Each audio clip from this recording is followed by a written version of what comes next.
week where the Cowboys are 4-1.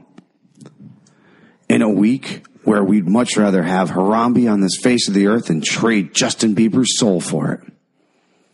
And in another week, this week is your favorite week. Because this week is the week at the table when we all ask, you know what's fucked up?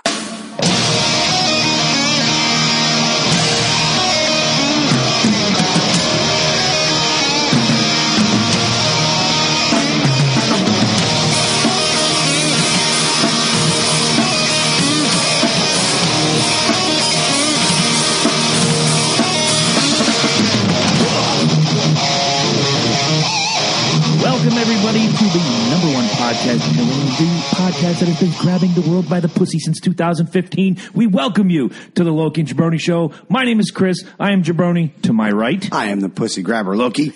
And with us, as always, Eddie Focus, who grabs no pussy whatsoever.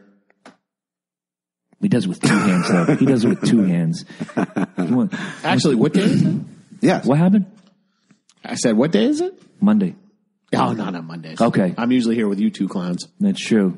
Yeah. Early. He'll do it early. He will. He can do it at work. I heard he was grabbing something at work today. Stone. Heavy stones. Well, happy 80 day. It is episode 80. We have made it this far. For all you folks that thought we couldn't get past episode 6, here we are, live, kicking, rolling, ready to go. How is everybody doing today? Great, man. It's good. Went to the Skynyrd concert last night. Nice. Saw those Megan pictures. Son. They look great. I'll tell you. Did they play Skynyrd, though? They played Skynyrd. Awesome. They played a lot of Skynyrd. How do you come back from that? We were talking a lot about this last night. The guy I went with, Gordon. First of all, we went out, and of course, I brought some beers, and I rolled a nice little magical stick there, and we toked it on the way in there. And Gordy doesn't exactly smoke all the time, so these lights are coming up, and he's looking like a freaking squirrel, looking around like, look at these lights. Freaking finally grabs my shoulder. Mike, this food awesome! Like, this guy is just totally into this shit. So when he starts calming down, we start talking about Skynyrd, and we're really trying to, and it's loud. I'll tell you what, dude, they rock that place. We're trying to figure out how many fucking. Now I said 3, and he was like, I think there's 1. Now obviously the brother is now the singer, Right. The original singer died. The in an original, airplane crash right? back The in original 21, guitarist 35, is still 70. there. Keyboardist and the drummer, Yeah, is what we were thinking, right? I believe so. Pretty much 3 original Skynyrds left. right. So the other ones that are out there, and it's funny because Freebird. Right, they make us actually scream the encore for Freebird. Like, yeah, I knew that was coming. You know what I'm saying? So he comes out, and that's where the whole piano set, freaking tore it up, man. It was awesome. Well, it really shocked me. First of all, they put on a hell of a show. Always do. A couple things that I thought was great. The Stars and Bars shows up. Of course, because they're Southern boys. They're a Southern band, so. That's just the way it works. They were not afraid to break that one out. They came out with, what was it? Simple Man. And they obviously dedicated that to the armed services. Nice. And to the first responders, which I thought was badass and really cool.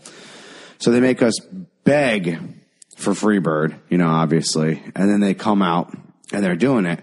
Well, out of nowhere, this is where I guess they must have been getting tired, because the bassist doesn't even look like he's really moving at all. And then all of a sudden, this Andre the Giant, like, dude looked like a wrestler. He looked like freaking Roman Reigns. Okay. Just completely sleeve tatted up, had a full-on American flag vest, like freaking old school Scott Hall leather vest. And he is just out there jamming on this bass, dude. And the little dude on the bass just kind of faded off into obscurity. You know what I'm saying? Huh. But I'm just looking around. I'm jamming to Freebird, and I look up, and all of a sudden I see this. He was Hispanic. He just was this huge Hispanic dude on the bass, and I'm like, where the hell did this guy come from? He just came out of nowhere, and the little guy with the hat just like disappeared into off. He's like Johnny Fillin. So I thought he was actually one of the original members, but I was corrected in the drummer. The drummer looks damn good, I'll tell you what. For an old guy, yeah. Wow, man. And it's always a great show with them. I've seen them a couple times, and nobody bitches. And I'll lead into something that's bothering me because it'll tie right into your Skinner thing. I'm glad you had a good time. Full disclosure before I get into the story, Lynyrd Skynyrd is the only band I've gone to see where I've not yelled, play some Skynyrd. And I did that for you last night. Thank you. Keep the dream alive. Nobody complains to go see Lynyrd Skynyrd when there's 3 original members out of 12 that take up that stage. Nobody complains when they go see Pink Floyd because it's David Gilmour and backup band. I had an opportunity the other night to chit-chat with Tommy Summers, our friend from Three Sides of the Coin, about the current Kiss tour that's going on. I'm not attending. It's just, after 44 Kiss concerts, I'm not sure there's going to be another one for me. There may be. I don't know. But people October 29th, but you're not going to be here. I'm not going to be here. I'm going to be with Henry Rollins. Yep. Getting it done. Hoping to get him on the show. That would be awesome. What I don't understand is people bitch, oh, it's just Paul and Gene and they got 2 guys. Or what's the other metal band they're out? They're always Foreigner is one of those bands that has no original members. I was going to say, they sold the rights to the name Foreigner to the current singer, and he has this backup troupe, and they go around and play Durham Fair and Connecticut Fair and Minnesota State Fair. And just play the old Foreigner hits. Yeah, they play all the classics. Nobody bitches. But when you have a band, again, and I'm sure it has to do with the iconic face paint. It has to do with the personas that are on the stage. Why are people giving Kiss shit? 4 guys, 2 of them are original. 40 years later, they're still rocking. But people will pay hundreds of dollars to go see Lynyrd Skynyrd, and there's 3 guys out of 12 left. No, absolutely. And I'll tell you what, thank God those tickets were given to him because his daughter's a high roller, so they were nice. They were handed to her. Like nice. That's nice. That would be like getting upset about like seeing Chicago. They like rotate members all the time. But they rotate members like all the time. Mm-hmm. I don't even think the original band is same thing with Journey. There's only one. The original singer was Peter Cetera for crying out loud. I thought there was 2. Neil Sean and one other guy. Neil Sean is the only original member left. You might be right. I'm going to the Google machine. I want to know the answer. You don't have to. Trust me. Whenever you say trust me, I have to go. I have to go to the Google machine. I started liking Chicago because I heard it so fucking much that I started liking them. No, but for real, I think like every part of that band has rotated a member at least once. I think ownership of the name ended up transferring because Jonathan Cain I could be wrong. Is still in the band. I think he's not. He's actually not an original member. Really, or is he just a long tenured guy? He's a long tenured guy, but he's not. He's not an original member. He's famous because "Open Arms" is something he wrote. Okay, they are, by the way. Chicago is going to be in Mohegan Sun. I told him if he gets those fucking tickets, give them to me. That's got to be like a couple $100. You are absolutely right. Wow. Wait a minute. No. Ross Valerie was an original member, left for 15 years, and came back. As I'm looking at it right here, 1973 inception. It was Sean, Ross Valerie, George Tickner, Greg Raleigh, and I don't even see a drummer listed on here. Oh, Ainsley Dunbar. There's no original drummer. What the fuck? Nobody played drums in 1973?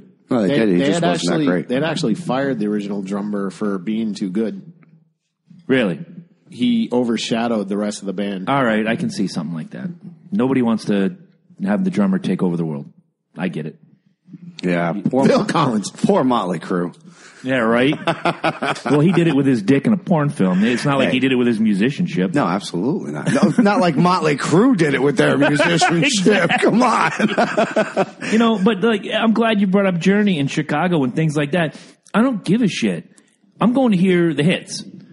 I don't care if you go see... I agree with that. When you go to a concert, I don't give a fuck about your new album. Unless the concert is about your new album. Right. If you're touring in support of the album, you throw a couple of the new songs in, give me the other hour and a half of the greatest hits, and I'm a happy guy. Exactly. But I don't show up to a freaking Lynyrd Skynyrd concert and then turn around and be like... Yes, we came up with a new... Shut the fuck up. No. Throw one or two in there. Like, hey... Meatloaf pulled that shit on his little freaking tour that I went to. And I was like, dude... He plays almost the entire new album and does like 2 of the hits. Stop. Yeah, I know. But he realized that we weren't feeling that new shit. So he kind of twisted it over and started playing some of his old shit. 15 years ago, I saw George Thorogood. Loved me some blues rock and roll. Oh, absolutely. And there's a band for 30 years have had the same 5 members. So kudos to George Thorogood and the Destroyers. They do nothing but 90 minutes of the greatest hits. We're almost to the end before the encore says, hey, I don't know if you saw it, but at the merch booth, we have a new CD. It only costs you $5. It's the best deal in music right now. And we want to play one song for you. And then we're going to get back to rocking the greatest fucking hits. And they played the song. It sounded like every other George Thorogood song in history. You're like, yeah, woo, okay, bad to the bone, motherfucker. Yeah. And get back to the hits. I don't understand it. There's a lot of bands out there. Singular singers are different. Those bands rotate all the time. If the thing on the front of your, gimmick says Robin Thicke, you're going to have a rotation of musicians behind you. Right. Same with Dio. It was always Dio and a backup band. That doesn't bother me. Who gives a shit if Metallica is on their third or fourth bassist? Who gives a shit if the New Kids on the Block replace the monkey face kid with a new guy and they're still touring? There's all these original guys still in the band. Who gives a fuck? Go pay your money, get the hits, get out. Well, I'll tell you, one of the things about the Skinner thing last night, it was just them. So it was literally like it was less than 90 minutes. Wow. That was one thing. Like if I paid money for that, I might have been a little upset. Yeah, because usually when they do a single bill like that, if it was just, I saw Godsmack that way. We got there 7:30. The show started. 8:40, about 8:45. They made us beg for the encore. They rocked Freebird for like 9 minutes. Did an awesome guitar solo. So yeah, just under 90 minutes, and they had nobody open for them. But usually on a single bill like that, they'll give you 2 hours, maybe 2 hours and 15 minutes of just, but again, like you brought up, with the exception of the bass player and one other guy, they're all kicking late 50s, early 60s. Some of them are in their 70s by now. Yeah. They're not going 2 hours. No, exactly. Unless Andre the Giant has more friends to roll out. Right. No, but you're absolutely right, dude. It's when you go to that concert, you want to hear that. You want to hear your favorites. You want to be there for the ones that fucking made something for you, not the new shit, not the new shit at all, man. And I don't know who the fuck is dogging Kiss about having just 2 members or whatever and rocking that, because let's be honest with you, I think besides fucking Aerosmith, there's really nobody that's been hanging out that long that is really still full members. Green Day, I would say. Offspring, but they're more punk, and they've been around since the 90s. The Ramones. Ramones, there you go. Ramones had replacement guys. Oh, no, they did. That, yep.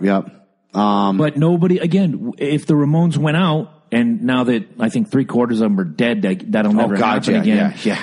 If the Ramones went out with replacement guys, nobody cared. As long as you got Joey and one other guy, you're good. You're hearing, I Want to Be Sedated or Blitzkrieg Bop. You're hearing all the good shit.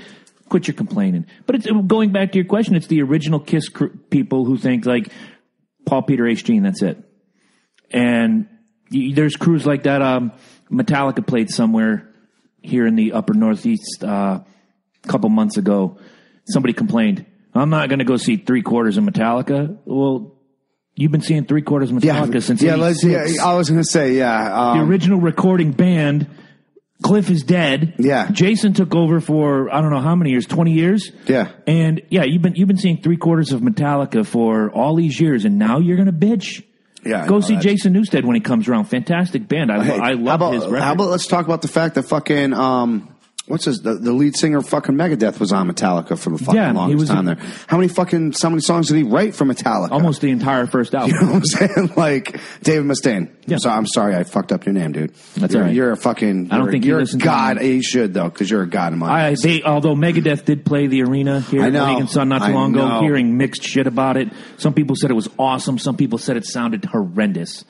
And I just think that when a band like that comes into a smaller venue, they want their sound. They want the big rumble, Slayer, ha ha. They want that big thing. But the Mohegan Sun folks are there to say, let us help you get the most pristine crystal sound. Because you have to. In that place, Leonard Skinner was loud, right? But it sounded good. The first time Kiss came through that arena, they sounded like junk. Then a year later, they come back. It was crystal clear. It was night and day. Yeah, because it's a small venue. It is. It's a small. What is it? Like 30,000 people, I think. 10,000 seats in a what do you call it? The standing room is about another 5,000. So 15,000. 15,000. It's a smaller arena. It's a very small arena. It's a very small, but it is. There isn't a bad seat in the house. No. I mean, hell, I saw freaking Bon Jovi in there, and he had a platform. One went this way, one went to the middle, and then one went to the left. So he literally walked out, and he could reach up to some of these people that were up in the higher I'm not sure seats. I saw that show, but I did see a Bon Jovi show where there was a gimmick like that. Yeah, and he was literally he could walk up to the higher seats and touch hands with them too, and that was cool to see him doing that. And that venue allows you to do that. I've seen really is Billy Joel, and he is just fucking magical there. Like, there's some people that just do that arena justice, and there's some people, and I'm just like you said, you got to trust these guys. They know this arena. Like, yeah, maybe Megadeth did want to be like, hey, let's rock this thing. No, you shut your mouth. We've been doing, we've been doing this for 30 years. I don't see Dave Mustaine being like that, but I do kind of see him having an attitude with somebody if they came up to him and said, hey, no. Let me do our sound. Let me help you make it better so people don't go home complaining. Right, exactly. We want you to have a great show so you can come back here. We would love to have you back And Mohegan Sun is really professional. That arena crew, the staff from the box office all the way into the arena. They're great. Top notch. And I've only I've only heard 2 bad shows that I've been at that arena. The rest of them are great. Judas Priest is a loud, fast, hard blitzkrieg band, and they sounded beautiful. It was like somebody put in a CD and they were doing karaoke Judas Priest right there on the stage. It sounded so crisp. I've seen I can see his picture in my head now. He was an R&B guy. He was big for a while, and he's not big anymore. He kind of sucks. Played the arena about 10 years ago. Fuck, are you picking up on this at all, Ed? I was dating a girl who wanted to see the show so bad, and it sounded great. No, it was in that vein. Nelly? Was that it? Was it D'Angelo? Oh, God, yeah, he's definitely out. He had the album. He did that one album. He was huge, and then nothing. And I think I remember, came back, but nothing, right. By then, it's like you have no traction. Right. But he sounded great. The band behind him sounded great. Everything sounded great. He's actually like really good. Oh, I don't take it away from him. It's just not my style. He wrote that one album and then but it was good. That's what happened to Gerardo too. Well, that and he never had a show. Rico Suave. Do you have anything on your mind today, Sir Focus? After that, he started it. That was good. Harambe, Yanira. Harambe. Here we go again. This episode is brought to you by Harambe. Now, you said you would trade, what was it, Bieber Justin for Bieber. Harambe? I would totally trade Justin Bieber. I'll raise you Miley Cyrus if we can get Cecil the Lion back. Miley's on my you know it's fucked up fucking list today. Oh, yeah. I can't wait for that. It's going to be good, kids. It's going to be good. Guys, we're going to take a quick break, and we'll be right back. Harambe.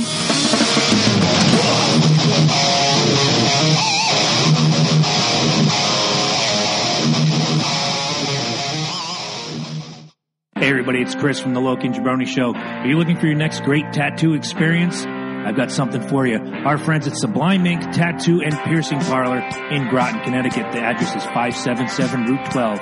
Phone number is 860-445-4200. Go down and see our friends Dave Kovalik, Dana Batch, Justin Furr, or David Kruger. They are ready to give you your next great tattoo experience. Mention you heard it on the Loki and Jabroni Show, and maybe they'll help you out.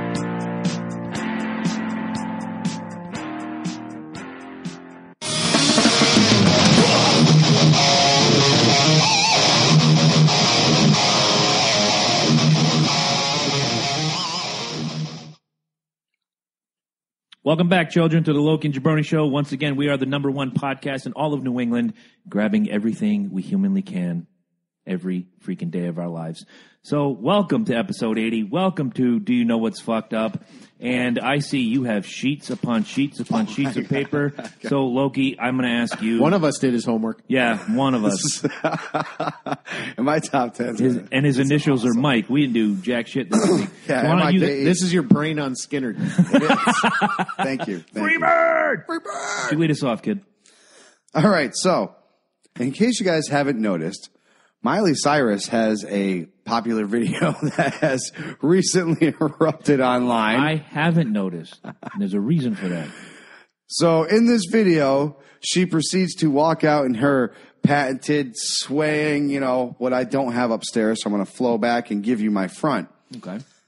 A fan proceeded to reach up. And grab her by the pussy? And go to touch the pussy. Donald, way to go. She pointed at him, made that face, and pointed down and walked into it. She allowed a fan to rub all on that.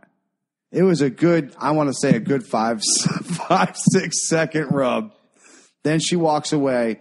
Another 30 seconds, comes back to the fan and lets him go to town on her ass for about 10 seconds. All right. Millions of hits on this thing, dude, already. I mean, has she finally flipped her fucking lid? I thought her lid was flipped or you know what's fucked up? Is she that fucking intelligent? We haven't heard from Miley Cyrus in a long fucking time. Since she started doing the NBC show, The Voice. Been real and quiet, even then, on The Voice, she was, because she had to be little goody two-shoes. I watched one of those episodes and she was just like, I want you on my team. Yeah. I think she lost her mind a long time ago. Look, here's someone that the young ladies of this world are listening to hand over fist. They're buying the merchandise. They sing the songs. Yeah, but I mean, and she's going to walk out and do this.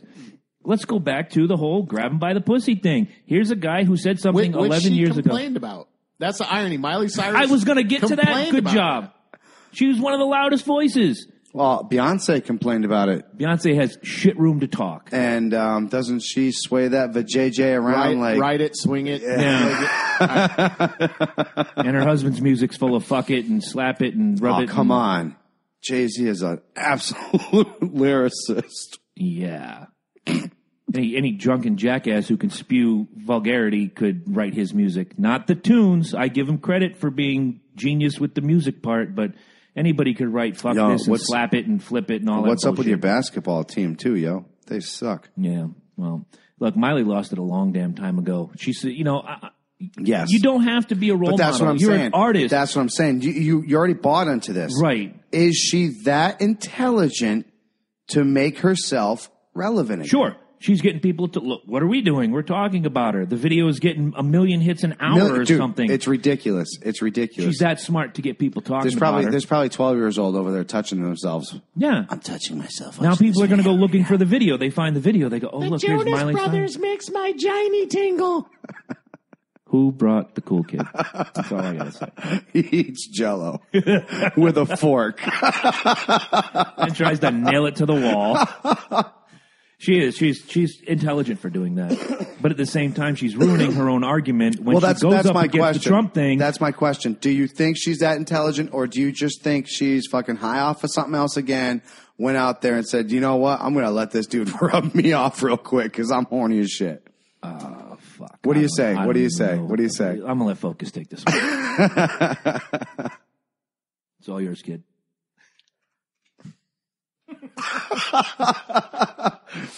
I think, honestly, my honest opinion, I think she was on something as usual.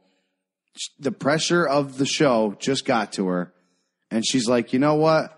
I'm going back to being me again. You guys remember the early 90s Two-Live Crew? Yeah. Oh, God, yeah. And you remember Luther Campbell got on stage and had in Japan and had some Japanese girl get on stage and give him oral sex? Yep. Yes. Yeah, that's Miley Cyrus right now. It's true. Getting people talking. She's getting people. And everybody wanted to lock him up for rape. Oh, I remember. Remember in the projects? Who was the absolute? Was it Rob's mom? She was what's the mother in fucking South Park? Not Kyle's mom. Oh, no, yeah, Kyle's. Yeah, Kyle's mom. Yeah, Kyle's mom. Not saying that Rob's mom. Yeah, that is. Oh, yeah. You can't watch that. You can't watch that. Kyle's mom's a big fat bitch. Yeah. Remember when we found out that we're going to get MTV in the projects, and remember she tried to fight that? They didn't have cable. Rob would have to sneak over to our house to watch MTV. Our fix that night was Friday Night Videos. That's the only way we got videos, and they were censored like a motherfucker. Oh, yeah, they were chopped like up. Like a motherfucker. Until you got MTV, you didn't know what a real fucking video was, dude. And when we finally got that shit and we were watching some of this shit, oh, my God. Hilarious. Oh, my God. But no. So, Miley's keeping herself relevant by doing what she's doing. Oh, absolutely. So you say there's some intelligence in this, or do you just think she was like, fuck this, I'm getting rubbed off? No, honestly, I think it's a bad precedent to set, and she's no better than when Luther Campbell did it. I agree with that. I blame her for it. Listen. Luther can't. Let's be honest. All right, my boy wanted a Hummer, and he was like, "Dude, I can pull this shit out and get my dick sucked in front of all these people." I went to see Two Live Crew in Japan. And it was an inspiration. It led me to Monica. All right, so real quick, so we can wrap this up. What do you think? I think Ed says she's got some intelligence behind it. No, I think it's calculating, and I think she's kind of disgusting. No, absolutely. There's some intelligence behind it, right? As disgusting of a move as it is, it doesn't matter. No. We're all talking about right. Exactly. Let's take the whatever disgustingness out of it. Let's put it up there as it is. She's selling herself again. She's selling herself again. If she sat in a hipster bar talking about poetry, none of us would be talking about it. So obviously, I'd be like, damn, did you see that short-haired pixie bitch talking fucking? Is that a boy or a girl? Well, if she wore a suit. Well, yeah. Either way. What do you got, Focus? Well, then I'll go. That threw me off. That was a good one, right? Yeah. You and somebody else led me, with the Immortal Beloved, led me to a documentary called 13th. Oh, yes. Yeah. Fantastic documentary. I remember you guys talking about that. 90 minutes of gold. The last 30 minutes kind of left me sour, but if you're going to judge it overall, it was a fantastic documentary outlining the prison systems in the United States. What is that face for, young man? What did you open? I just drank possibly one of the greatest beers ever. That's a good one, right? You know I love you if I gave you that one. He's going to show the camera. You know I love you if I gave you that one. That's the Bright Ale. Stamford, Connecticut. We're coming to see you guys. Okay, so... No. We're coming to get our fucking six-pack. And we're going to get them, too. We need all of them, motherfuckers. We need sponsors. Right. We need... I don't care if they pay us with the amount of beer we drink, someone should be throwing us some ducats. I have had this on the camera the whole time. Look us up. Yeah, right? All right, half free full. Ad read right there. Look us up, baby. So... I don't drink IPA in here. Earlier today in Lancaster, Pennsylvania, a man has been jailed for stealing a $4.50 bottle of Advil.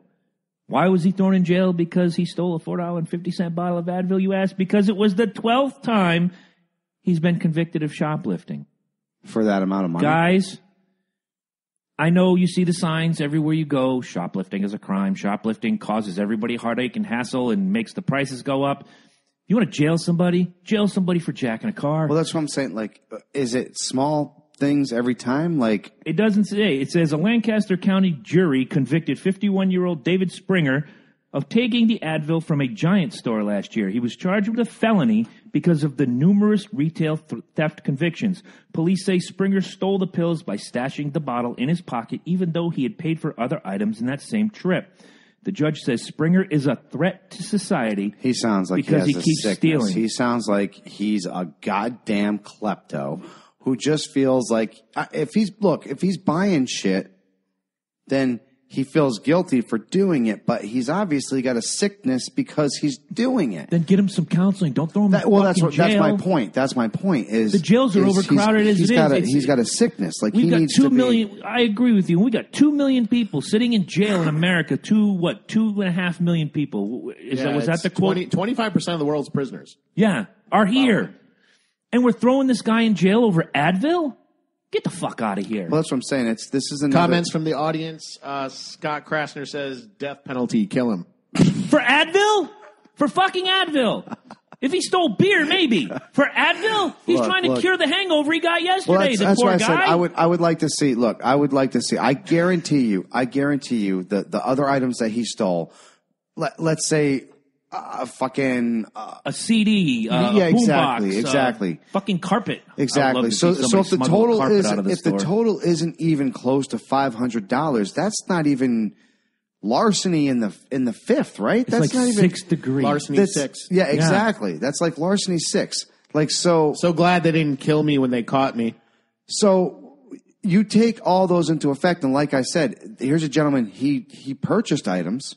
Yep. But he stole felt the need to 5-finger the Advil. He's got an issue. He's got sickness. He does. He's a kleptomaniac. Here's the sentence. He's going to serve 4 months in the county lockup, 5 months on house arrest, 14 months on parole, and then another 3 years probation. How about you cut that shit in half? Maybe jail sucks that bad he's never going to do it again. Keep him out of the lockup. Keep him out of the lockup. I agree. Get him some counseling. Get him some sort of help, because this petty klepto theft, yes, it is a problem. Yeah, and if he's done it 12 times and been arrested 12 times and now he's being sent up, this is bullshit. Get this guy some help. Comment from the audience. Randy says, charge them with a small crime and get them in the system. Once inside, they start to feed them with infractions to add to their time. Mm-hmm. Yeah, see, that's you got it's just like with marijuana. You have the same thing. You have all these people getting arrested for it. For what reason, dude? Yeah. When you have actual real people doing crime, let's be honest. I mean, the guy who sells a vial of crack gets more time than a guy who smuggles in a pound of cocaine. This is the same thing. This is the guy who's got a sickness. You can cure it. You can help him. There's ways around this instead of just throwing him in there. I agree. You look past what's going on, and so many people just get rid of him, get rid of him, get rid of him. Well, that's one sickness. The other sickness is the judicial system, who are throwing these sentences out that don't match the crime. The young lady, I just watched a documentary on her the other night, convicted of murder twice in Italy. Amanda Knox got less jail time for, first she's guilty, then she's let go, then she's guilty again, then it's excommunicated. The whole process stinks to high heaven. Well, Italy's interesting because you actually get like 3 trials, and it's like 2 out of 3 got to convict you. Right.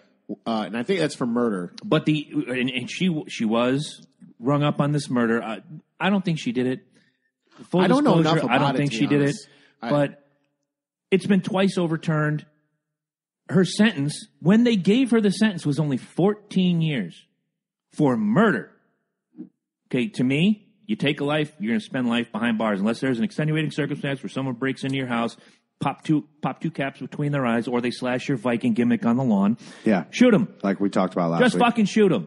But if you have the self-defense thing going in your favor, you shouldn't get a sentence like that. You should be held accountable.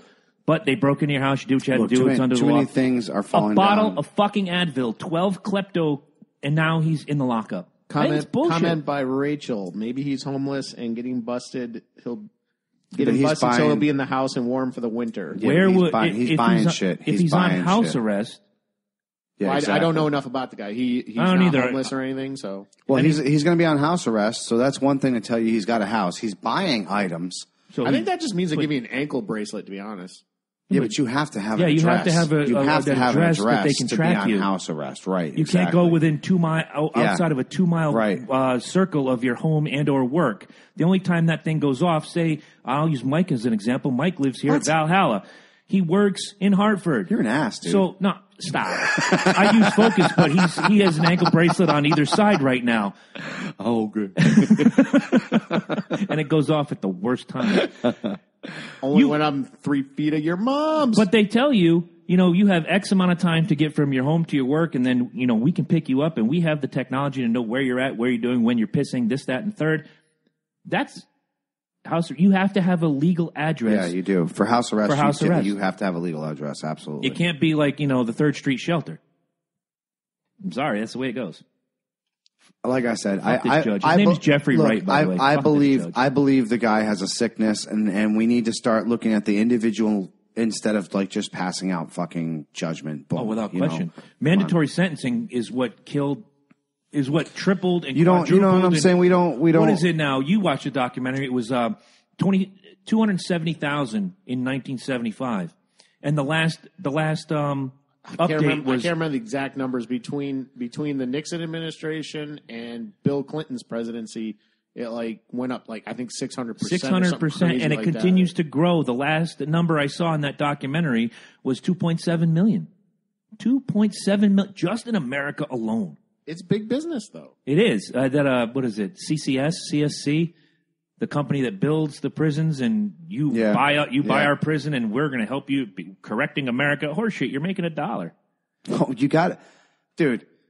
Anything that you do has to make $1. You don't just go into it. No, I get that. You know what I'm saying? But that's funded prison versus a privately funded prison. Even freaking charities. Yeah, they get billions of freaking dollars for themselves before they even pass it on. A lot of those charities are bullshit and misappropriating funds every single day. But that's the point. But that's the fucking point. You go into these quote unquote businesses to make a cheap fucking dollar. I get it. It's just like the EpiPen that we talked about a couple episodes ago. You know what I'm saying? Same thing. I'm getting these guys because they're Connecticut. We're keeping our dollar. I'm telling you right now. So what do you got, man? I don't have much. We're involved in another conflict. I was just talking about on the way up here. Yep, I know. We just started bombing in Yemen. Yeah, it's great. Good idea, guys. Let's. Basically, Saudi Arabia, our allies. I don't know why. Oil. Yeah. I was being facetious. I know. But Saudi Arabia, our allies. They can't see your facetious face on the yacht. For the egotistical at heart. And Iran, our fictional enemy, each have a side in the game, and naturally we're siding with Saudi Arabia. So we decided to start bombing targets there because apparently 4 missiles approached one of our ships and missed. Yeah. You know what we used to call those back in the day? Warning shots. Mm-hmm. Yeah. You would fire warning shots at your enemy to say, you're doing that with $1. Back the fuck You're doing that with $1.25 bullet. You're not doing it with a $4 million missile. Hey, look. You and I both called bullshit on this when we talked earlier. Look. Okay, it is bullshit. It's number a false one. flag. It is bullshit. Number one. Number two. Think about the dinosaur from the Jurassic Park, the spitter. Mm-hmm. Think about those Jesus lizards that run across the water. They flare up. They make themselves look bigger. You know what I'm saying? So when you are when you're a country, and here's America sitting on your fucking back door looking at you, you're like, dude, let's fire a warning shot. And you come up to me and you're like, yo, let's fire that 45. Yo, fuck that. That. He ain't gonna see shit for that. Get the nuke. Get the fucking nuke, man. You fire a warning shot because you're trying to scare the piss out of these people. First of all, I will never look at that little lizard running across the water lizard. Ever again. The Jesus lizard. And thank you for killing our entire Christian listenership with that one statement. Stop. I know. How many people have not called that the Jesus lizard? I'm Until sorry. Today, Until today, I've never heard exactly. that. Okay, what's the real name then? The frilled something lizard, right? Jerry. Grab him by the pussy. Thank you. Jerry grab him by the pussy lizard. It's Yemen, guys. It's fucking Yemen. This worries me because Russia also has a stake in the whole thing. So things are really, really tense right now. So I guys, worry about this. Exactly. It wasn't very long ago we had this thing with Russia called the Cold War. Yeah. It really wasn't. Almost 40 years. Listen, it wasn't that long ago. It was in our generation. Mm-hmm. Seriously, guys. We have always had a fear from Russia. Russia has always been on a chip on our shoulder, sort of say. We've always had this with us. And people think that Russia Rocky is on this other side of the world. Fucking Street Fighter, Zangief, all these big bad motherfuckers. Sarah Palin can see Russia from her house. I know she can because the only thing that separates us from Russia is is it the Bering Strait? Yeah. And what do you think we bought Alaska for? Yeah. to keep tabs on the red. Exactly. I've said it a couple weeks ago. I'm going to say it again. It's time for the United States to stop being the world's fucking police force. No, I've been on that page a long fucking time ago. I've said it for almost 20 years now. But just like you said, Russia being there, we're there. No, yeah, we're there. There's a poker chip waiting to be played, I think. We're there. And that is sad, and you're right. Well, it does scare the shit out of me. Russia has a vested interest in Assad staying in power. We don't really want Assad in power, and now that you got Yemen involved, and it's gonna, I don't know, something's gonna happen. I don't know what. I don't think it's gonna be nuclear war because mutually shared destruction prevents that. Right. But absolutely. But there's gonna be hostilities. I think it's gonna last a while. You got to remember this is the other thing that kind of scares me. We are looking at, obviously, regardless who gets there, we're looking at a new president. Obama's stepping down. And now you got Russia being like, okay, now we get to show how weak this new president is. What is he going to do when we're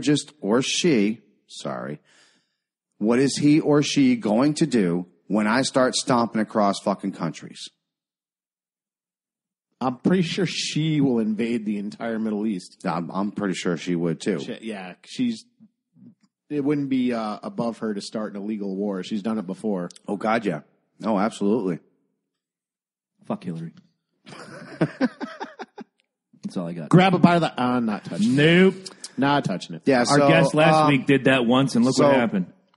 Scare the piss out of you, or... I'm half and half on this one. Again... The deal with Russia being as tightly involved as they are and having such a stake in the I don't claim, like that. I don't like that at all either. That is one thing I don't like, and I think I've even jokingly on the Reagan thing, it is a thing that also scares me as well, is because they are, and they have been known. Gorbachev's been chiming in on this lately. I don't know if you saw, he's been popping up lately. Yeah. I have not. Yeah, Gorbachev's actually been talking about this, and he's kind of worried about it. And the only thing I would feel fine as long as the relationship we have with China currently is tight. Mm-hmm. But I don't know that relationship will be tight if a certain someone who will remain nameless becomes president. If that happens, and he doesn't like China. Yeah, we're fucked. You're fired. We're fucked. We're fired. You fat fucking son of a bitch. You're fired. China. I love how he says that too. China. Like, there's an emphasis on that last syllable that needs your attention. Alec Baldwin on SNL was that hilarious? He's been skewering him lately. Oh, my He's like, God. I think you definitely... My opponent, Donald Trump, doesn't like China. It's pronounced China. China. I like to watch One Night in China. Oh, my Lord. If you care about your country, vote Gary Johnson, vote Jill Stein, vote for us. We'll do a tag team presidency. Fuck yeah, but whatever you do, don't vote for we idiot will one or idiot two. Device any opponent that comes against us. We got Vice President Joe Laurinaitis waiting in the wings. I agree. I like that. All right, so heading to the sports category once again. That was good. We waited almost 40 minutes to talk about sports. You like that, right? I do. Are Bills fans not the craziest fans in the world? Every week, there is a video of a Bills fan doing something crazy and obnoxious. What was the greatest hit this week? A guy drinks a bottle of rum off the ass crack of another woman, a Bills fan. You can find the video. It's a Bills fan drinks rum off ass crack of woman. And the guy is pouring it down her ass, and he is drinking it off her asshole. I got to move my hat because the vein is starting to pop. Go ahead. Yeah. Can I cut you off? Yeah. Fuck football, man. You guys are sick. All of you. Like, you're fucking sick and twisted and well, it looks like I got to scratch my neck. You're taking human decency and you're like twisting it.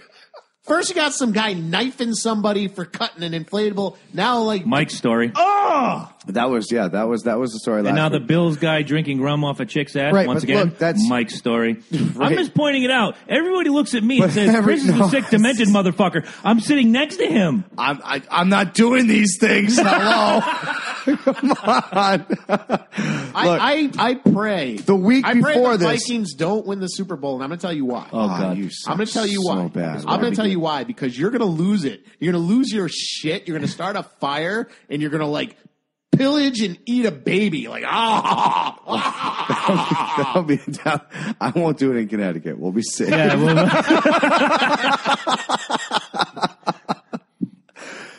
One question before you get to that comment.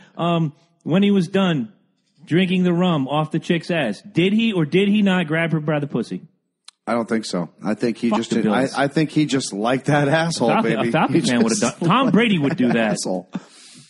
Comment from the audience real quick. Quickly on the politics thing, Rachel King wants to know what position does she get in the cabinet if you and Laurinaitis run? Oh, go ahead and answer because I don't want to. Who? Rachel King. She's been our partner in crime. Our show person. I was like, wait. She was sitting right here. I was like, Hillary? She gonna make me a sandwich. In your defense, Rachel says, hey, there's nothing wrong with pillaging and burning things. See? Thank she you. didn't say anything about eating the baby, though. That's what, that kind of throws me off. Hey. We'll talk about that later. All right. I'll make her a Secretary of Defense and coffee. I had her for the Secretary of Defense as well. Yeah.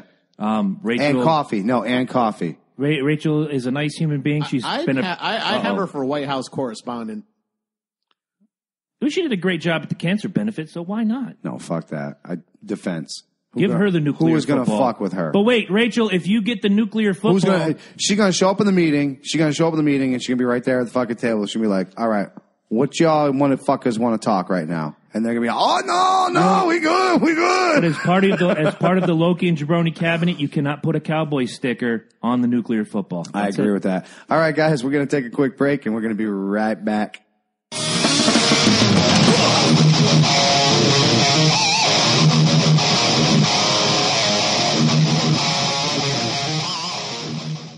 Thank you for listening to this episode of the Loki and Jabroni Show. Hey, if you love the Loki and Jabroni Show, stop at www.facebook.com/The Loki and Jabroni Show. Get involved in the conversation. Let us know what you think about today's topics and leave your suggestions. Loki and Jabroni Show is the #1 podcast in New England and the only podcast with an official endorsement from the demon god Cthulhu. Isn't that right, Mr. Cthulhu?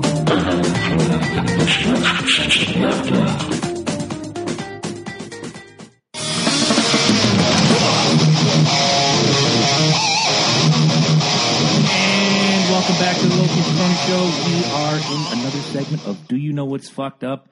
And so far, it's been really crazy.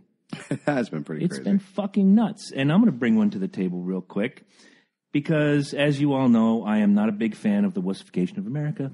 Oh, no way. I know you've heard that once or 3,000 times before. A story today out of Brisbane, Australia. A 7-year-old Australian boy who spent 2 years raising, get this, $2,300 by selling lemonade sheds tears when he finally achieved his ultimate goal of buying his own pony. First of all, I want to give this kid his name. Fuck yeah. That's not fucked up. That's fucking awesome. I'm getting to the fucked up part. The kid's name is Sebastian Kent.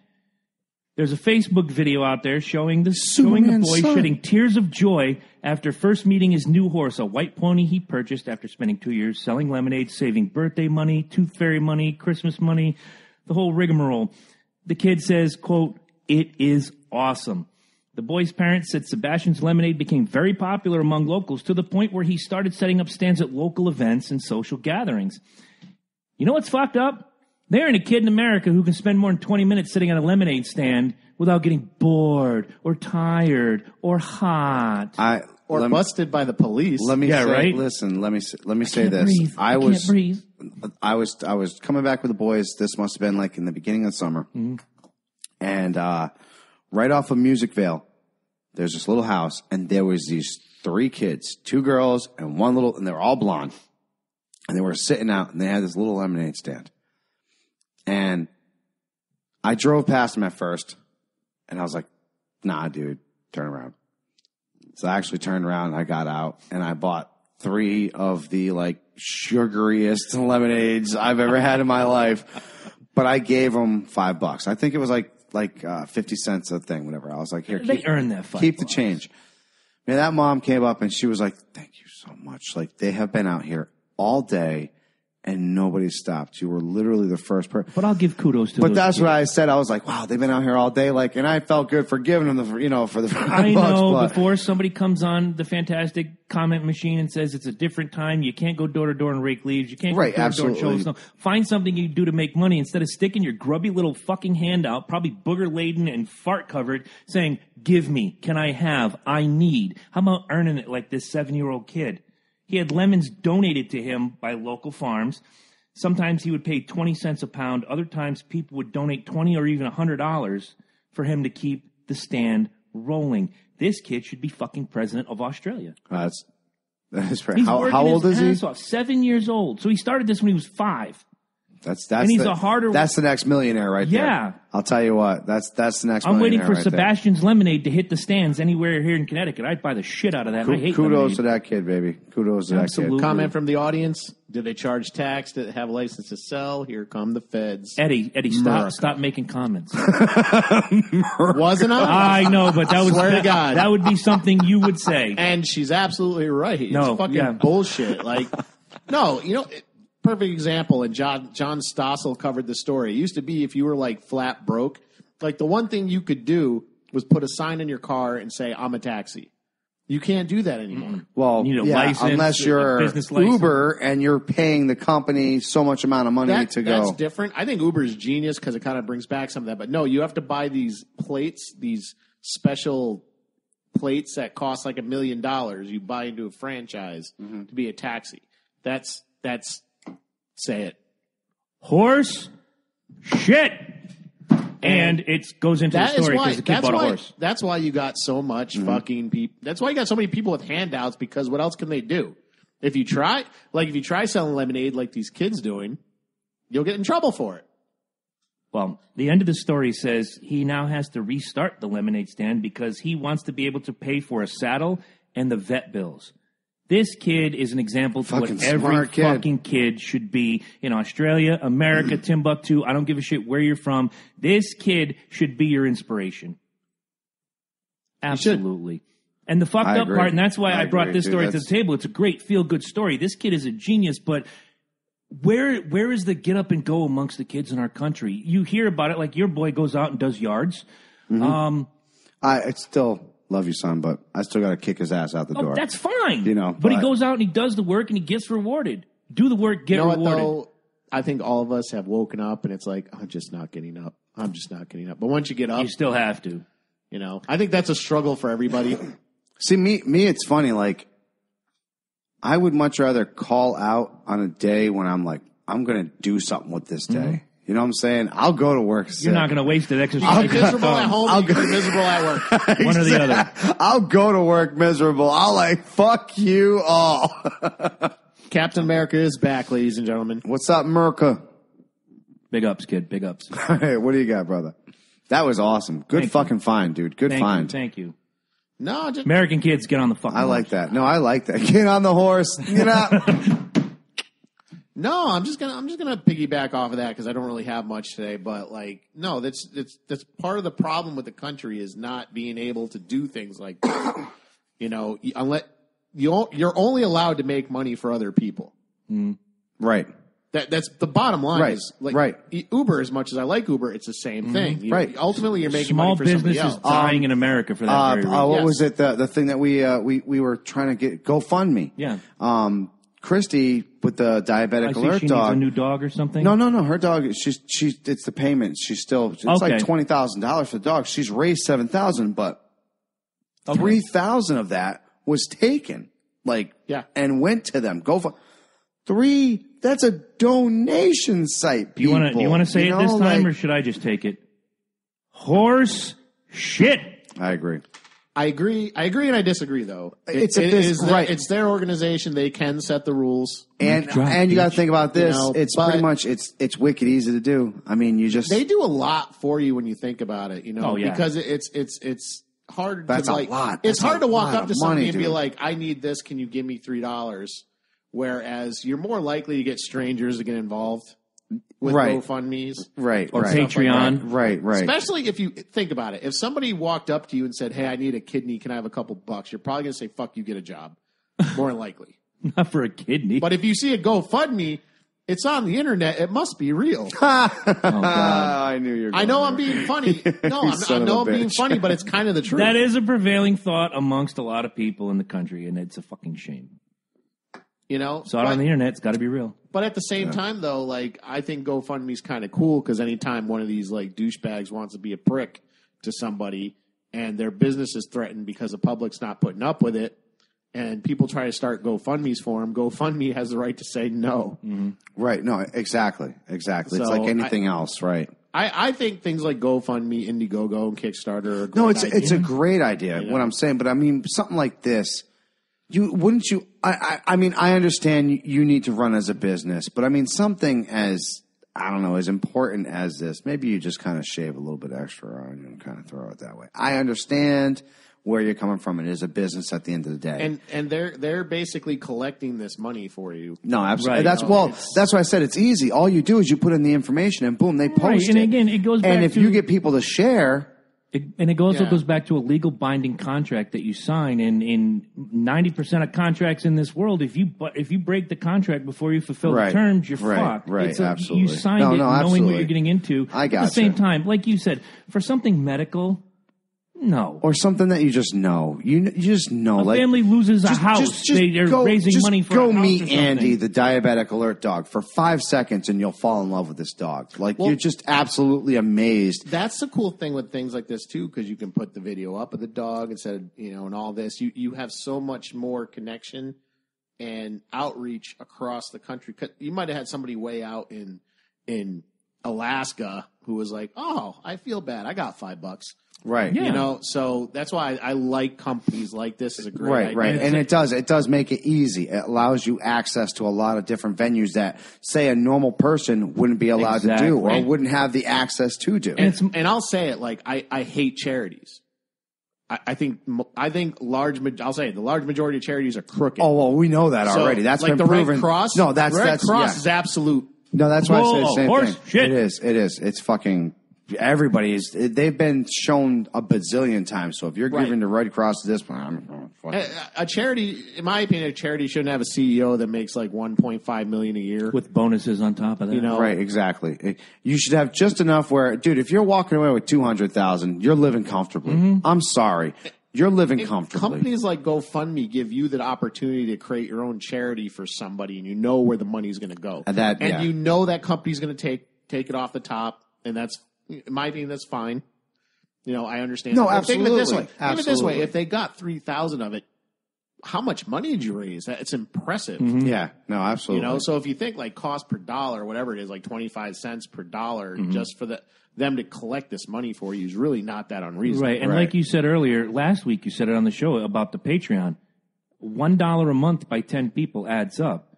And these GoFundMes, like for Christy and for others, you may only have $4. Throw it. And out of the $4, they take 60 cents. So now you're down to $3.40. Well, if 100 people gave you $3.40, you now have $340. Yep. Right. It's what you didn't have that $340 a little while ago. Right. And me personally, like, I'd like to help people out, but I want to know where the money is going and why. That's why I hate taxation. Taxation is theft. I've heard that. Oh, absolutely. I think we're all on that page. It's like, oh, give me the money. I promise I'll do something good with it. When I open up my damn check after working my ass off at the end of the fucking week, and I see this amount, and then I see this amount, and I'm like, you motherfuckers literally took $200+ away from me in one freaking shot. Plus, but like, hey, higher plus, higher plus too. They took out 2 radar facilities in Yemen for you. Oh, thank you. Yeah, exactly. Thank you for taking out a third of my check, essentially, and, fucking putting it towards that. You didn't need that money anyway. Dicks. Yeah, dicks. No, I don't need that at all. No, fuck no. A couple comments from the audience. Dicks. Jason Lyon. To get up and go is gone when parents couldn't beat their children and raise the children the way kids were back in the day. I disagree on the beating thing, but whatever. I don't think he meant beating. Hey, look, I've gotten the switch, I've gotten the belt, I've gotten the hand, I've gotten the crack. You know what I'm saying? You're still alive and doing fine. We're still fine. I don't agree with it. I hated it as a child. That's why, you know what? I ain't gonna. You ask my boys; they've gotten cracked a couple times. It's happened, you know. It's not a regular occurrence, like right? Exactly. They tested the waters. They got cracked. It got over.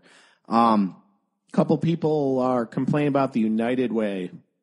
United Way is a sketchy charity. Well, look what they've been doing. Angie's GoFundMe. She said go to Haiti 2 years in a row. Yep. Yeah. No, Rachel donated to help somebody. Janelle won't donate to Goodwill.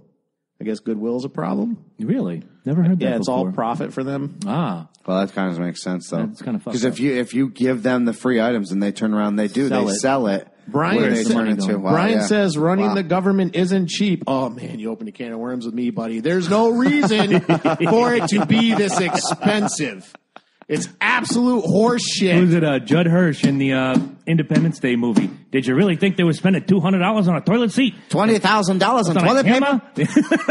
Exactly. They have those little Indian men. They lick their assholes. Oh, my God. And then they drank rum. Actually had off the ass crack. Recently had a conversation with somebody who they said they were an accountant for a company, and she was talking about how they'll make a big deal about they only have 5-foot couches, but they want 6-foot leather couches, and they'll actually say, no, it has to be 6 foot, and they'll like waste so much money in bidding wars and stuff like that. It's just, I don't know. There's so much waste if you cut the waste. Yeah. You know, starting with congressional pensions and going from there. I agree. You're not going to get an argument out of me on that one. All right, so it comes back around to you, my friend. All right. So since we have Jason donated the front of his car to a slow driver once. They weren't happy and wanted a refund. Was he literally not happy? Was he the midget happy? Or oh God, you can't say midget anymore. You got to say little people. Little person. My battery's dying, so someone's going to have to like tune into these comments. I love Rachel, and I don't call her little person. Rach, have I ever called you a little person? Never. Hey, let me get I'll get on the comment gimmick, and let me turn this down. All right, so real quick, since we haven't said it all episode, you know what's fucked up? What's fucked up? What's fucked up? 2 people. Okay, first of all, let me give you background real quick. Ooh, this is background twice. Background, yeah. You know who Vlad the Impaler is, right? I've heard of him. Heard him once, twice. Yeah, he's the original Dracula. His castle is. Did he grab him by the? He probably did a lot. That dude definitely did a lot. His castle is still very much alive and well, or unalive and well, and it is in Transylvania. Guests have not been there since 1948. However, on October 31st, that's going to change. Okay. 2 people are going to win a contest from Airbnb. They will be wined, dined, and sleep in an official red velvet coffin right there at Vlad the Impaler's castle. Would you? Would I pay for these? No. It's free. It's a contest. They're paying for it. They said that the total that they're paying is like $500,000 for these fucking people to take this. For $500,000? Yeah. I'd do it. It's free. No, it's free. You and a guest are going to get wined, dined. You have to sleep in a red velvet coffin, and you spend the night October 31st at Vlad the Impaler's castle. Of course. Closed casket or open casket? Yeah, okay. It's closed. It's closed. Fuck that. I'm with that on this one. Closed casket ain't for me. Who said, somebody said, why is Chris not on camera? Oh, it might have gotten shift because he put the beer right there. Leave it to Ed. It's all right. It's all good. All good. He put the beer. So Rachel fuck no, fuck no. I know. I knew that was happening. I'd go. Not for a closed casket. No, fuck you have to do the whole spiel. Rachel's the one that would murder everybody in their sleep. I'm convinced. Could be. Could very, very well be. I've seen enough horror movies.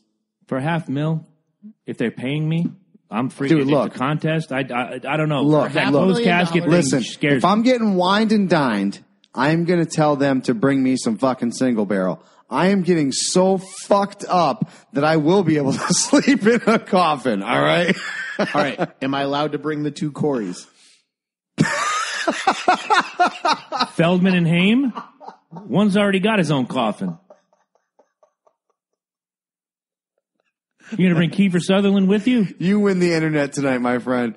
I would have thought he'd have laughed. Oh, I'm enjoying it. I'm just wondering why you. I forgot he's a Twilight fan. No, he's not. Vampires who sparkle are not vampires. Fuck that shit. My girl had to totally explain that shit to me last night. I walked in and I'm watching that shit and I'm like, what the fuck is going on? And she had, literally had to explain everything. They explain it in the book much better.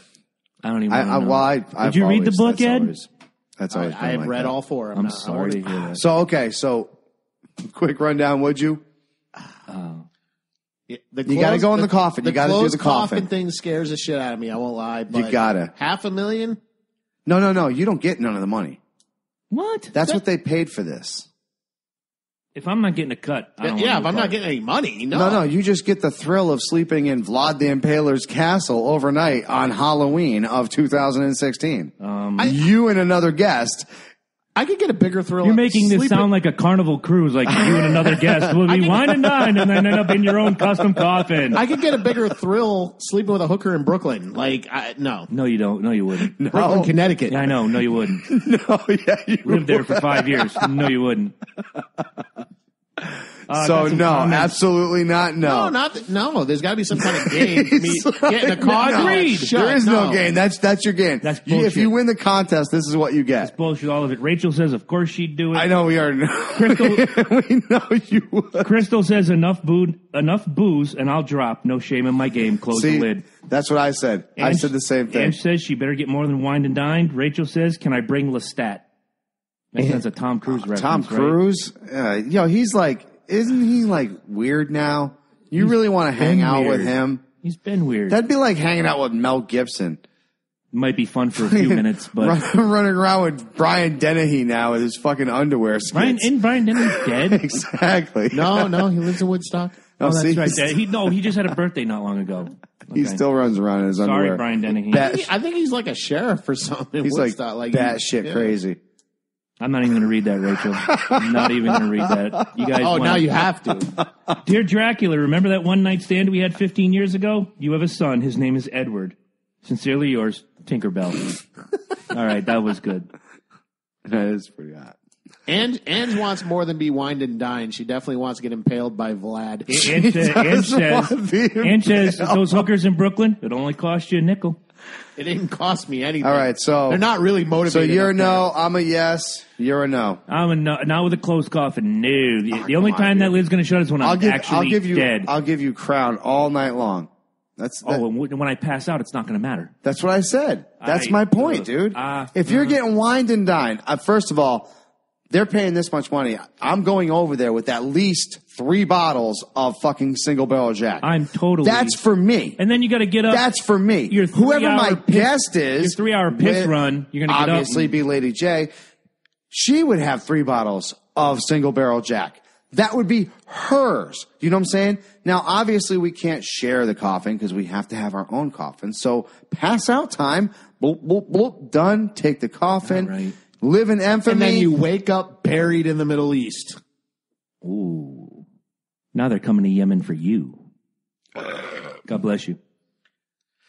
I don't know, man. I'm sorry. Unless there's no financial gain. No, there's no reason. as drunk, high, whatever. It doesn't matter. Ding. I would do it for the show. There's no motivation for me to get in a coffin. I'd do it for the money. Lid. I'd do it for the money. You give me $500,000. It's red velvet. So are cupcakes. Doesn't mean I'm going to sleep in one. What do you got, bro? Come on, I'm on fire. This is some good shit. Oh, man. Well, you knew at some point I was going to complain about this. The NFL referees are fucking retarded. Oh, yes, they are. You're talking about Richard Sherman. Richard Sherman's arm rape of Julio Jones that draws 0 flag and cost Atlanta the game. Yeah, well, they wear uniforms, so you have to respect them. On a 4th and 10, you go deep, you go to Julio, you trust in Julio. Julio did have the catch. I'm not going to lie to you. I've noticed with the NFL, they're trying to drag out this drama. The Seahawks, man, they've been fed 3 victories now. Yeah. I'm being serious on this. The referees have basically handed shit. The referees have literally helped the Seahawks with 3 of these victories that they've earned. Sherman looked lost, first of all. Mm-hmm. He looked lost. When he realized where the ball was, he turned his body, and his shoulder is what pinned Julio Jones's arm down. Did you see his arm go over Julio's arm? Well, that's what I'm saying. When he went like this and his shoulder pinned and he went around, he was literally holding that arm, hence which made Julio go for a one-handed, left-handed catch. No flag, no whistle. Dan Quinn almost had a fucking aneurysm on the sideline. No, he did. And I don't blame him. 2 refs right there. 2 refs right fucking there. There was no excuse for it. The commentators were pissed off. Where is the flag on this play? No, it was terrible. And just like I said, the Seahawks have been handed 3 victories this year. Mm-hmm. And look, we just got a comment from Jason that says, can we talk about the Pats having an easy schedule? They have had an easy schedule. Their schedule doesn't ramp up for another 2 weeks. Okay. God, I hate playing devil's advocate here. I really do because, man, I love bashing the Patriots. Everybody thought that they were going to go into this and get inebriated, be 0-4 before Tom Brady even stepped out onto the field. We talked about that, and we said give Garoppolo and what's his nuts a chance. I just said Garcia Ferrari. That was my guy. I said, look, this guy's been sitting behind fucking Brady for so long. They proved you wrong there. They proved me wrong there. They proved you wrong there. You know what I'm saying? Mm-hmm. Because it's not Tom Brady himself that wins the game. It's the team, and they have a strong team. No matter what you say about the AFC East, the Jets are trash this year. Mm-hmm. They're trash. I'm sorry, guys. You're fucking trash. I'm sorry. There's no way to candy coat trash. You can't. You can. What is it? What do you say there, Jason? A turd is still. You can't shine a turd, but you can roll. You can't shine a turd, but you can roll it in glitter. There you go. Jets, you are a glittery turd. That is what you are. Seriously. Bills, y'all need to get your heads out your asses. Like, your fans are more entertaining than your team is. Okay? Miami, what the fuck? They look like what a bad college team. You guys look like dolphins trying to fuck each other. Like, you really do. Whoa. Like, thank God the Steelers fucking lost Ben Roethlisberger, because that was looking pretty ugly. Like, so easy schedule. When 6 of your games are from those teams, I guess you can say that. But their outside of division games have been fluff. Cleveland, Cincinnati was a tough game. But look, when you're going to sit there and say that they're fluff, but you're beating teams by, 30 points, 24 points? Could the Patriots do the same against Ohio State, Michigan State, Arkansas? Oh, we can't. No, that's a whole other. But you see what I'm saying? You got to put them against, obviously, a high-quality defense. Cleveland, to me, is a bad high school team. Cleveland, oh, man. God, I feel so bad for you guys. Take a deep breath and think about Cleveland for a minute. First of all, thank God you guys had LeBron show back up and give you guys an NBA championship. Richard Sherman basically fist-fucked the arm of Julio Jones. He did. And like you said, 2 officials within 15 feet don't throw a flag. Seahawks were given 3 victories. Those referees basically took a win out of Atlanta's hands. Yes, I agree. Because they were ahead. They were nothing to even say about that. No, they were ahead, and then they got. That was going into that was your winning drive. That would have been a winning drive because you lost by 2 points, which meant if Julio would have caught that, you were within field goal range. You do a couple little jippies, get you in the middle of the center, blah blah blah. Go get for the field goal, over, boom, done. Game over. Right, exactly. Andrew wants to know who picks the schedules. It's done by the NFL and a computer. Yeah, it's a random generation. Yep. The only thing that is definite, obviously, is that you play 6 in-division games. In-division games, and your opposite conference, because it's AFC, NFC. Mm-hmm. So, for example, the Vikings play AFC East, the Patriots, every 4 years, and every 8 years they play here. And I've been at 3 of those games so far. That's why Atlanta and Dallas, or Atlanta and Chicago, or Atlanta and Minnesota only meet because they're in the same NFC. I think the run is every 2 years for them. Right, exactly. But on the AFC Same side, thing with the Giants. the Falcons won't see the Browns, but every 4 years. The Falcons won't see the Chargers, but every 4 years. Exactly, and then every 8 years at home. Right. And that's how it flip-flops. But that's who picks the schedule. And the NFL is basically literally taking victories away from teams and giving victories to other teams. What was the Thanksgiving game? I think, can I hold on real quick? Can I ask you guys this? I mean, you're not much of a football player fan, but can I ask you this? Tom Brady. Should you be able to rewatch or look, instant replay flags? Yes. You don't think it's going to slow the game down enough? I don't remember if Quinn burned his challenge, but if Quinn challenges that, this game turns out differently. If you waste a challenge. But now here comes the point I wanted to make: is that play was made with $1:30 left to go. Someone in the New York office who is in charge of watching these games and is in charge of calling down and saying, "We're going to review the play between Sherman and Jones." Somebody should have picked that up. And they didn't. I agree. But that's the problem, is they can't, because right now in the NFL, you cannot challenge penalties. In the last 2 minutes. No, you can't challenge penalties.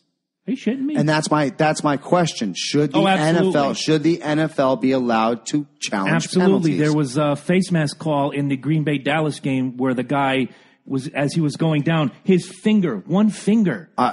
Hello, New Orleans Saints beating the bejesus out of Brett Favre. Yeah. You don't think I would have wasted a challenge on that one? You would have. Like, you know what I'm saying? Do you think?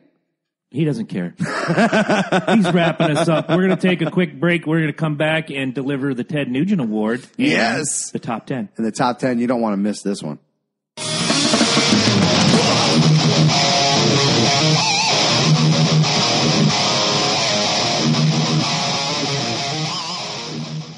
Hey guys, thanks for listening to the Loki and Jabroni Show. You are a fan, you are listening. If you want to know how to make the show even better and become a part of the Loki and Jabroni family, here is how. www.patreon.com/Loki and Jabroni. It is the easiest way to get in on the ground floor and help us reach the next level. You can donate a one-time gift, a monthly gift, or there are 2 special investor levels that will help you help us produce content for you in the future. We have gifts for each level of donation. That is www.patreon.com/Loki and Jabroni to make your donation and help us become the podcast of the future.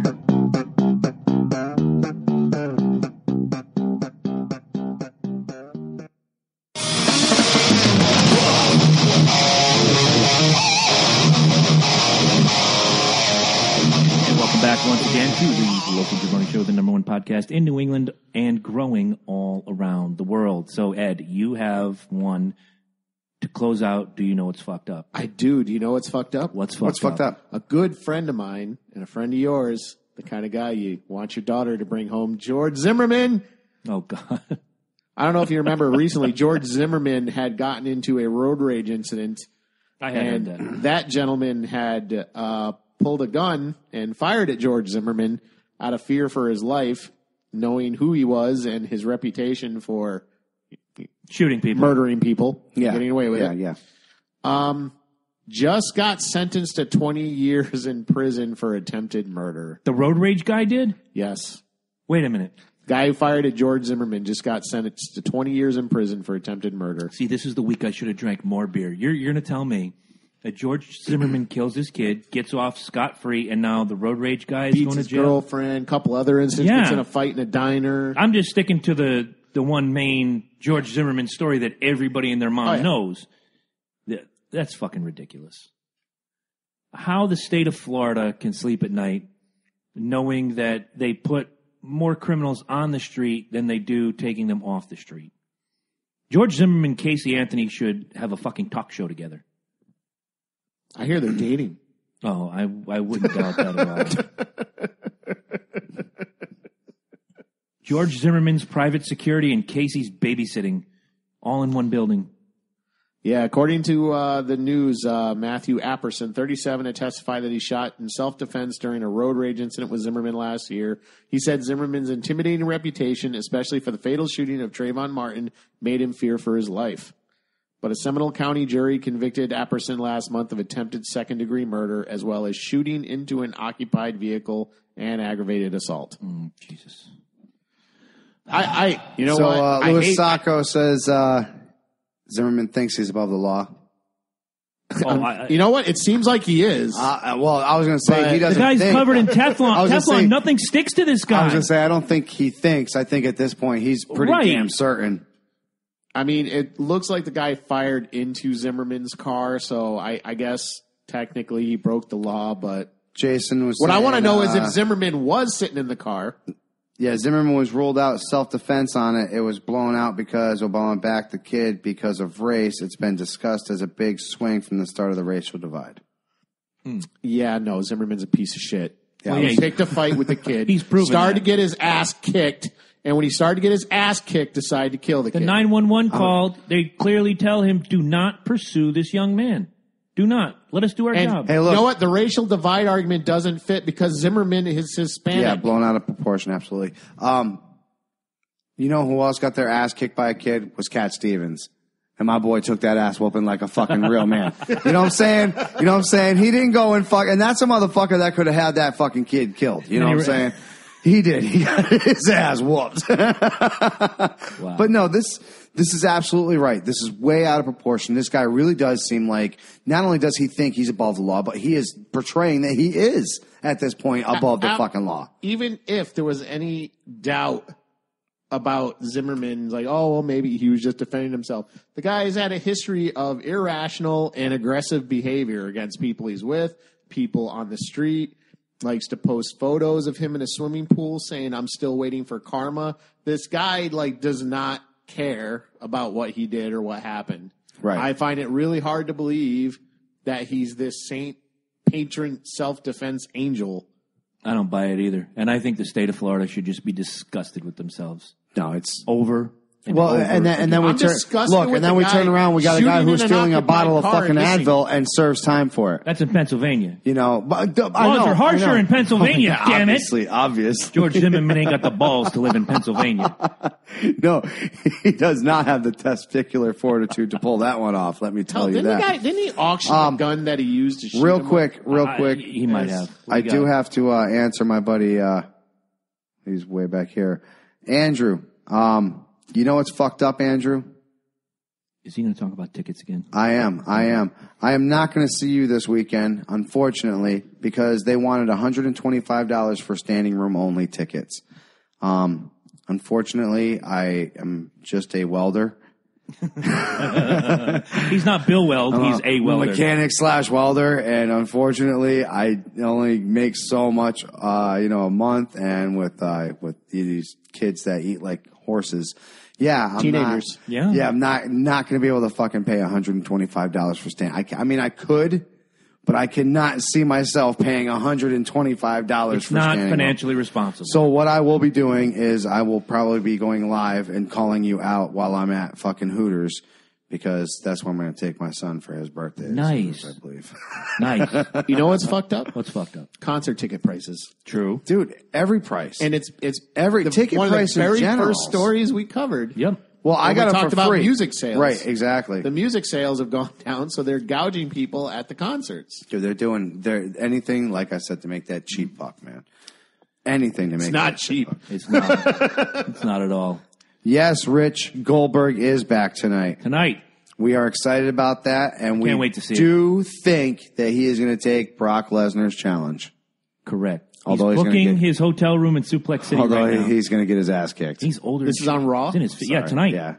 I'm going to have to watch this tomorrow on Hulu. I'm going to have to watch it tonight on TV. He is. What's He's going to get his ass kicked. I'm sorry. Fucking Brock Lesnar's a goddamn beast. Yeah, dude. he is. He's a fucking beast. Well, and Tugman has said it as well. He's just a freak. Brock Lesnar's a He freak is. of He's a nature. freak. He's is a freakishly freak. strong. He just look at him, dude. Look at him. I know. He's just a beast. He's a beast. So now comes. I feel bad for his wife. Goldberg's wife. No, Lesnar's fucking wife. Lesnar's wife. He's married to Sable, you know. That girl takes a pound, dude. No tapioca on that farm, I'll tell you that. You think he F5s her? Climbs a turnbuckle and raises his hands when he's Happy done. birthday, Minnie Lou. Who's Minnie Lou? Oh, Little Lou. Little Lou. Yeah, well, that's what I said. Happy birthday, Minnie Lou. So now comes one of our favorite times,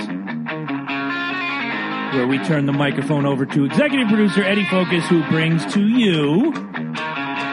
It's the Ted Nugent Award, the award given to a celebrity who does the, oh my God, did I really hear him say that moment. Brought to you by the Loki and Jabroni Show. Sponsored by www.patreon.com/Loki and Jabroni. Because it's the only way we get money. True. So, that is true. Folks, I don't know if you know this, but there are currently over 360 presidential candidates. Yes. There really are. There are. Not on all 50 ballots, but there are. These are people that have filed the paperwork and they are officially running for president. We're going to talk about one today. We're going to talk about the Joe Exotic. Tell us a little about Joe Exotic. Joe Exotic is part of the Exotic Zoo Party. He owns 2 tigers. I'm just reading the blurb on this guy, and I can't believe these words are about to come out of my mouth. Let's just roll the clip, shall we? And then I'll tell you about Joe Exotic. I'm Joe Exotic, and today this is not going out to any kind of a presidential candidate or any politician. The purpose of this video today is to let you know who I am. First thing is, I am not cutting my hair. I'm not changing the way I dress. I refuse to wear a suit. I am gay. I've had 2 boyfriends most of my life. I currently got legally married, thank God. It's finally legal in America. I've had some kinky sex. I have tried drugs through the younger years of my life. I am broke as shit. I have a judgment against me from some bitch down there in Florida, but I can tell you I'm fine with the USDA, and that is nothing but a civil fine, ladies and gentlemen. That does not mean that I was accused or convicted of any kind of animal cruelty. This man is more honest than Hillary, folks. I built one of the biggest facilities and the nicest facilities for exotic animals in this country as far as a private individual goes. I'm Joe Exotic, and don't forget, I am now stepping my foot in the ring to run for president. I hope it's not the one with the brace on. By the committee of Joe Exotic Speaks for America. Yo, he's got my vote. Are you serious? He just came out to the fucking whole... Joey Exotic for president, baby. If she didn't spend so much on this shirt, I'd rip the son of a bitch off right now. Just full-on Hulkamania. That is awesome. Folks, Joe Exotic, candidate for president of the United States. More honest than Hillary. Wow. I got to read the blurb. Less criminal charges. That is awesome. 2 boyfriends most of his life. You are the recipient of the Ted Nugent Award. Crystal Keys sounds like one of my mom's relatives. Oh, my God. Who remembers the guy with the boot on his head who ran for office a few hours? Berman Supreme. That was from Lewis. He's running. He's still running. He's on the... Yes, Rachel. Lesnar's married to Sable. That is true. Lesnar pounds that. The blurb on this video underneath is the best. Joe Exotic is the gay, gun-carrying redneck with a mullet. The other... I don't know what this means. Oh, I discovered this video the other day. We need this man for president. He holds nothing back. That is the blurb on the YouTube video. I have to share this. There's no way I don't share this to our page. All credit given to John Oliver, who featured Joe Exotic on his latest segment. Yeah, way to go out with that video, man. That was nicely done. I'll give it to him. That was fantastic. We're proud to have Joe Exotic as a recipient of the Ted Nugent. Oh my God, did he say that award? I am. I'm very proud of him. Actually, cue the music. And for those of you still wondering, are you going to vote at the ballot? Go Exotic. Go Exotic. If you're not feeling the Johnson, feel Exotic. Feel Exotic. Because he's feeling the Johnson too. He's married, folks. Let's give it. He's married because it's legal here now. He's had 2 boyfriends, both of his life. 2 boyfriends his whole life. He's married now. He's a little freaky. I have had kinky sex. He has had kinky sex. The guy is honest. That is a platform. That is a platform anyone can get behind. Literally. It is. Look at him over there just laughing at his own shit. I love it. I turn it back over to you. He cracks himself up. I turn it back over to you guys. He cracks himself up, man. Do we have any more comments before we go into 10? God. Panthers are 1-5. They are. Cam Newton walked off once. He actually walked off the set quicker than he did in Super Bowl. Yeah. So can I get a little? I think you were right. Oh yeah. Yeah. You remember what I said at the beginning of the season? I thought that loss for the Super Bowl was just going to be a little too much for Cammy. Yep. Superman's starting to look like Clark Kent a little bit more every day. And you know what? I couldn't be happier. Thank you all very much. This is me tipping my hat to you. That's all I got to say about that. Yeah, but when Cam opens his shirt, you don't see the big red S. You kind of see a frowny face. No, you see his record. 1. Yeah. 1 win. That's what you got, Cam. Good job. Put a little 5 right next to it. Good job. All right. Okay, but we're not talking about the Panthers. We are talking about the debauchery that is the Green Bay Packers. Now,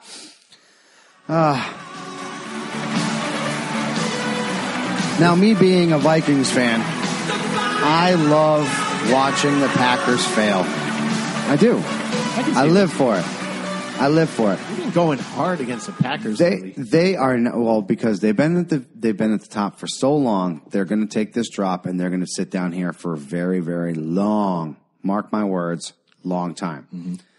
So with the Cowboys beating them, so you got to think, hey, something's going on in that franchise, right? Something. Come on, this is Aaron Rodgers. This is Jordy Nelson. This is double check. This is freaking. He does have a good commercial with the golf club and the fly and all that bullshit. Yeah. This is my house. Yeah, exactly. No one comes in without paying the price. Well, I don't think the Cowboys paid a single dime on that. Not at all. I think Zeke and Dak Prescott walked in. Hey, what's up, Blake Tugman? So this is the top 10 reasons why I feel the Packers lost to the Cowboys. Uh-oh. I think there's a lot of things that happened that brought them to this situation. Okay. Number 10. The O-line drank a bad case of Milwaukee's Beast. Wait a minute. They're all bad. that shouldn't count. Number 9. Brett Favre was spotted in the building. That could be conspiracy. That's conspiracy right there. Number 8, Aaron Rodgers forgot to discount double check that defense. That's what happens when you don't discount double check that D, baby. Number 7, we talked about this. It really wasn't their house then.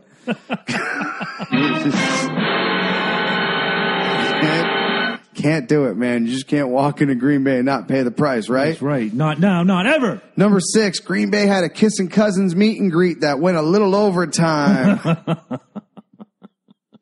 Number 5, Hillary intercepted the email that had their playbook in it. Ooh. Wait a minute.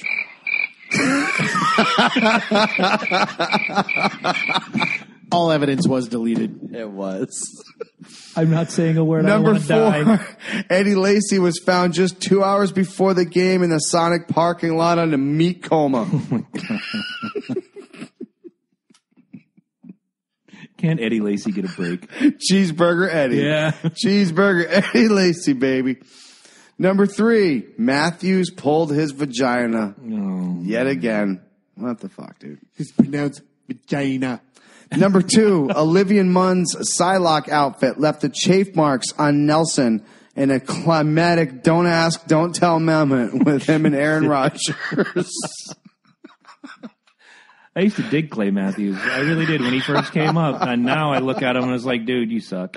Number 1. Yes, No, I need the drum.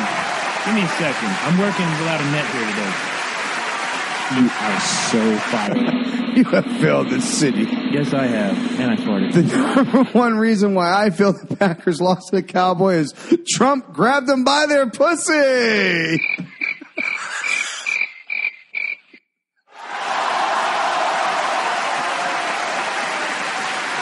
All 52 of them.